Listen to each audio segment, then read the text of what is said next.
Hello, everyone. This is recording number 9 for Early Stoic Philosophy, a class on Stoic logic, physics, and ethics. Today, I want to talk about an especially contested dimension of Stoic philosophy, namely their conception of what they call indifferent things, or for short, indifference, in Greek, adiaphora. The Stoics say that things like wealth and health are indifferent. And if they didn't use indifferent in a technical sense here, that would probably be not only counterintuitive, but maybe also off-putting. It would seem quite evident that things like wealth and health supply us with considerations for deliberation. And, to think about that, we need not consider perfect health and we need not think about luxuries. We can think about quite basic things. Let's say access to clean drinking water or nutritious food.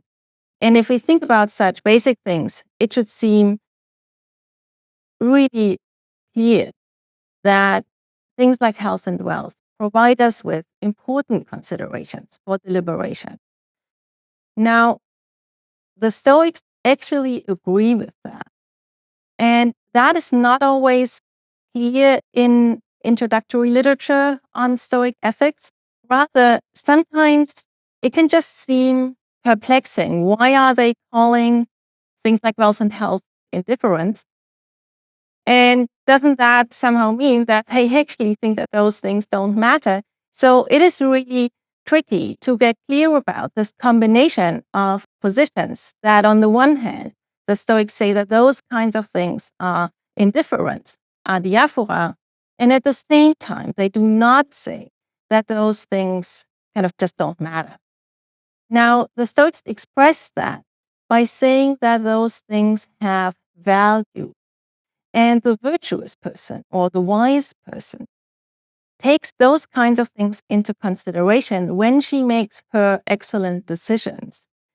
The Stoics even call those kinds of things the material of deliberation, thereby making clear that those are precisely the things that a wise or virtuous deliberator is concerned with.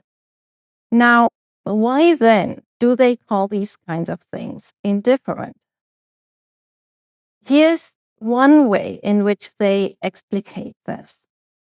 They argue that there is really only one thing, and that is virtue, or also called wisdom, without which it is not possible to lead a good or happy life. And all these other things, they are the material of deliberation. They are the sorts of things that virtuous or wise decision-making is concerned with. But if you were to lose one of them or some of them, then being a good decision maker, being a virtuous person, being a wise person will kind of save you, because that's then the one thing that still makes it possible for you to lead a good life. And hence the Stoics think that there is a quite principled distinction between, on the one hand, those sorts of things that as deliberators, good deliberators, we are concerned with. Things like wealth and health, and a longer list would also include strength or having a good reputation or having one's perceptual faculties intact. And it would also include the opposites, such as illness or poverty. So those are the kinds of things that good deliberation is concerned with. But those things, even though they are, in another technical term, reasonably preferred, or reason prefers them or disprefers them, nevertheless, they are not good or bad.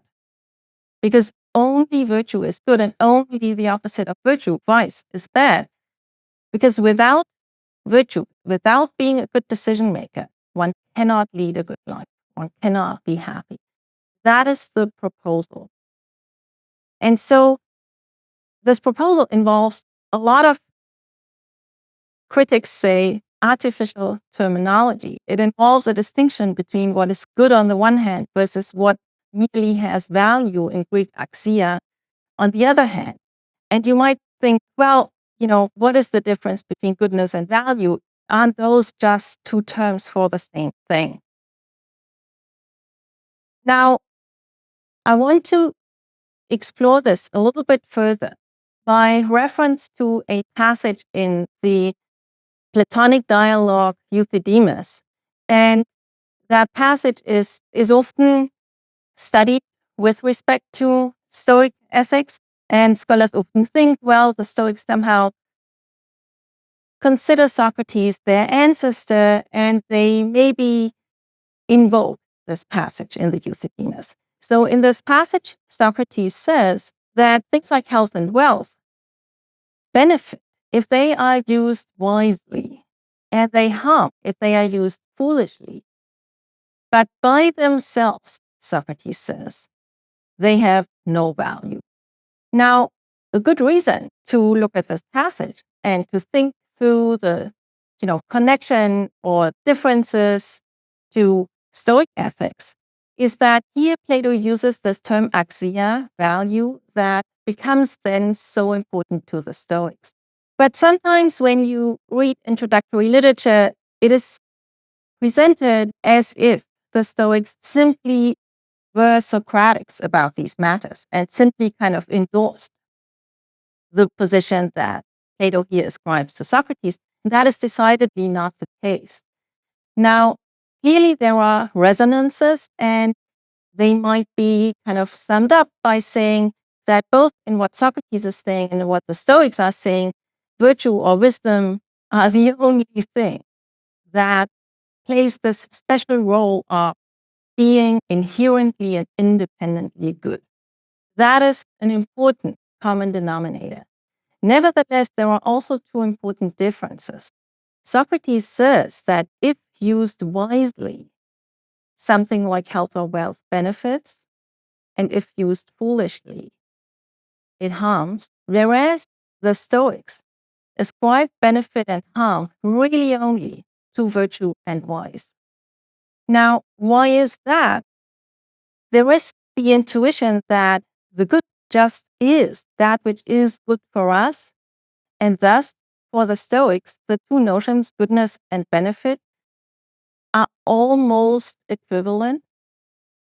And thus, for them, if we say that goodness is this very special category, different from everything that has value, then benefit also must be on that side of things.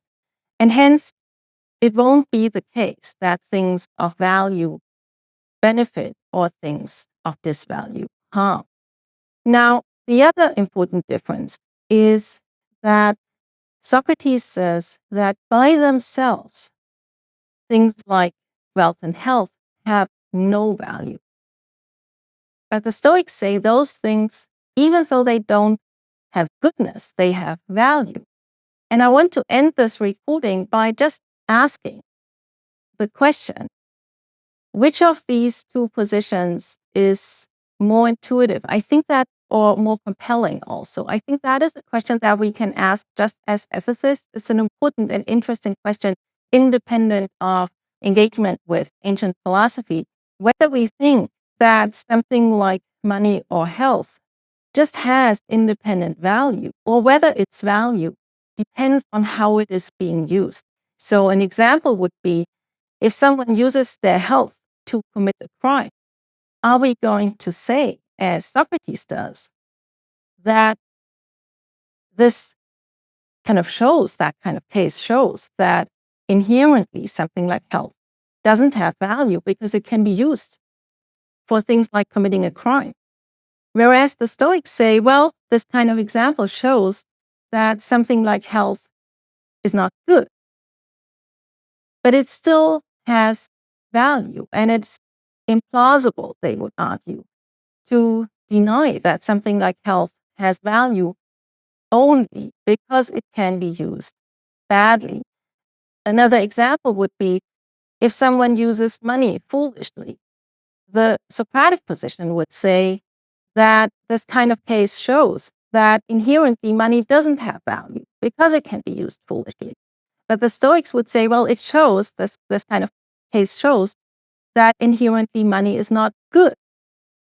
But it would go too far, they would argue, to say that money doesn't have value. Now, I want to leave you with this question. If there is some plausibility to the Stoic way of thinking about this, then there might be reason to draw this somewhat artificial distinction between goodness and value.